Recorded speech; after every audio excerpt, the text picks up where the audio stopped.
We've always had a difficult time enabling guided practice after explaining and demonstrating what we want from sales teams. And so this platform has been a lovely thing. I didn't realize at the time how much power we could unlock on the messaging side, on the marketing side until later. I viewed it as a glorified batting cage, but in fact, we've now realized this is a platform for extending the vision and values of any organization. The fluency of the salesperson actually becomes a differentiator. And it's that process we want to share with you today on how to bring salespeople to that level. And this is the bit I wanted to share with you initially, because this was the feedback when I started using an AI platform. This wasn't using ChatGPT or any of those. This was actually using Vidal's Salesably platform. I noticed something straight away. It was much better at language than me. And when you're in the sales business, you're in the language business. I've worked with thousands and thousands of salespeople and many hundreds of companies. And there's a very common theme to all of them. They're not lacking value. Companies all offer good value. Probably the youngest company I work with is about 8 years old. So they're well established. I think the oldest one I work with is 250 years old. So there's no shortage of value on offer.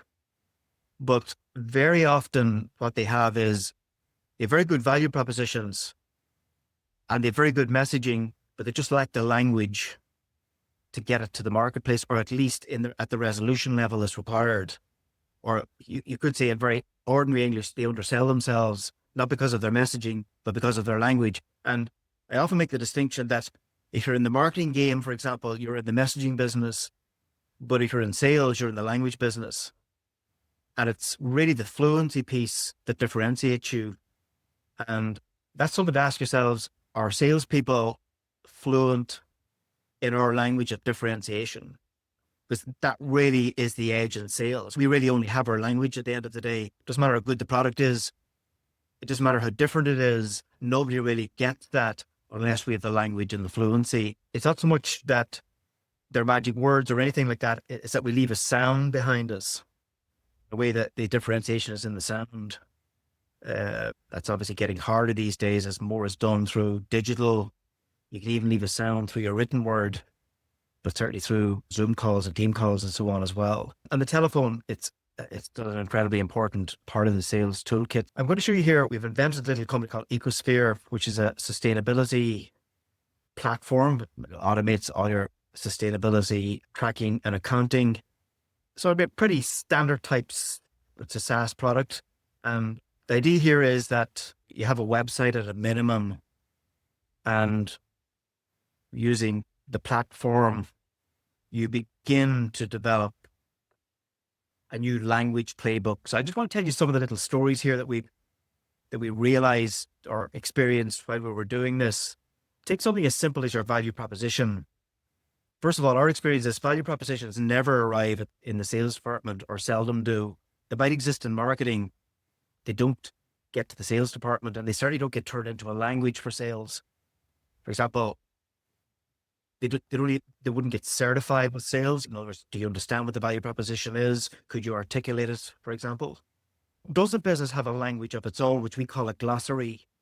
And a glossary is essentially the language that the business uses, particularly to differentiate itself. Does it use phrases and just words sometimes that are not like the language you hear from everyone else? So first and foremost, behind this conversation is a rubric. Now, it's not fair to keep that a secret, is it? You ought to have some access to how am I going to be scored? And so the evaluation criteria is available to the sales counselor. It's not supposed to be a secret about how to get a great score. You've got the terms available to you right here. Now, not all sales counselors like to read playbooks. So if you wanted to just simply get a shortcut, just tell me what you want from me. This is an innovation, Vidal. I think it is just lovely. You can now simply click on play instructions, and the persona will tell you what they want from you in this moment. You can see here, there's a little curve, and that means that our salesperson, James, started just under 20% of the score, and he eventually got towards the 80% mark. So that's the way we work it. We say, look, try and get to 80% plus in terms of the scorecard and the fluency that's required. The other piece that we've just introduced recently is what we call reverse playbooking or reverse pitching. In other words, suppose you have a salesperson, let's just say they are pretty experienced, they know the business well, they get their score up to around 80%.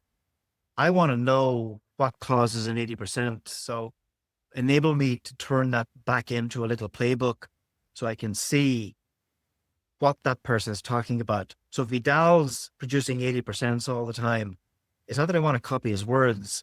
It's that I want to know what is it he talks about that seems to resonate with people. I'll put my own words on it. So we can reverse that, press a button, put it back into the playbook, and it's available to everyone. That old idea of could we clone our top salespeople is literally available thanks to AI technology. Really wasn't available before because even salespeople didn't even like telling you what they did. It's not just one practice, but it's one of the things I've been helping Vidal with is you say something like it's consultative selling, which always sounds easy. There's always an easy book on it, but consultative selling is like 100 moving parts. It's not one skill, it's 100 skills compounded. And that's one of the jobs we've been doing here is to break down what sales really is. It's good behaviors, it's language, it's hygiene items. And when you start to break it down, you would suddenly begin to say, maybe it's not the job for me because it's getting those moving parts right. So we've developed behind us a whole set of scorecards, rubrics. It's like one skill, it's 100 skills, it's 100 scores. Then you begin to build it up, and then you begin to realize actually the subtlety is in the small steps. And it's getting good at one thing and then building on the next thing, which is not the normal sales mindset. The normal sales mindset is a stroke of the brush. It's a single stroke of the pen. I'll just kill the sale now. I'll get it now. And I think this is the new version of sales where people are really beginning to develop their micro skills, build them up,